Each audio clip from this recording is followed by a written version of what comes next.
La parole est à Monsieur Philippe Armand Martin. Oui, merci Monsieur le Président. Ma question s'adressait à Monsieur le Premier ministre. La question de la gouvernance d'Internet et des règles qui s'y appliquent prend une dimension très importante. En cela, les candidatures adresse.20 et Vine révèlent les dérives et les dysfonctionnements en matière de gouvernance de l'Internet. Les sociétés candidates aux adresses.20 et Vine proposent de vendre aux enchères nos noms d'appellation d'origine contrôlée. Ainsi, n'importe qui pourra alors acheter des noms de domaine comme www.bordeaux.20 ou www.champagne.vine, y vendre des vins n'ayant aucun lien avec les appellations concernées, voire des contrefaçons, ou de revendre ces adresses à prix d'or aux appellations.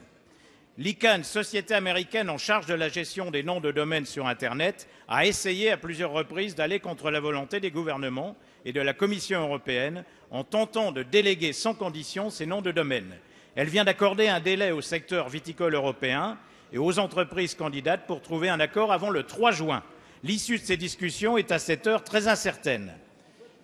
Une délégation sans condition des adresses.20 et .vine avec l'appropriation par d'autres de l'image et de la renommée de nos vins soulève la question du respect du droit national et international sur Internet. Alors, je demande au ministre qui voudra bien me répondre de nous exposer les mesures adoptées pour défendre la position française sur ce dossier et ce qu'en compte faire la France si l'ICANN décide de déléguer les .20 et .vine sans garantie de protection des AOC. Votre gouvernement, par le truchement de votre ministre Montebourg, fait du Made in France une priorité. Alors que comptez-vous faire face à ce pillage numérique de notre culture, de nos traditions, de nos savoir-faire dans le domaine viticole et au-delà dans le secteur agricole et dans l'ensemble de l'économie? Je vous remercie. Merci. La parole est à Madame Axelle Lemaire, secrétaire d'État chargée du numérique. Merci Monsieur le Président, Mesdames et Messieurs les députés.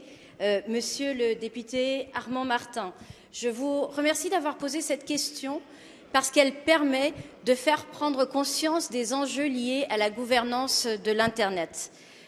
L'affaire Snowden a eu ce même mérite. Vous savez peut-être que la présidente du Brésil, Dilma Rousseff, avait vu son téléphone intercepté. Pour dépasser sa colère, elle avait décidé de réfléchir collectivement à cette question de la gouvernance de l'Internet en organisant un sommet mondial à Sao Paulo. Je me suis rendue à ce sommet pour représenter la France et le gouvernement français. Vous l'avez très bien expliqué, l'ICANN est une société de droit privé américain basée en Californie qui délègue des noms de domaine à des entreprises de droit également privé. Sous la pression diplomatique, ce n'est que très récemment que les États-Unis ont accepté de rompre le lien organique qui les liait à cette entreprise de droit privé. Mais cela n'est pas suffisant et les négociations continuent.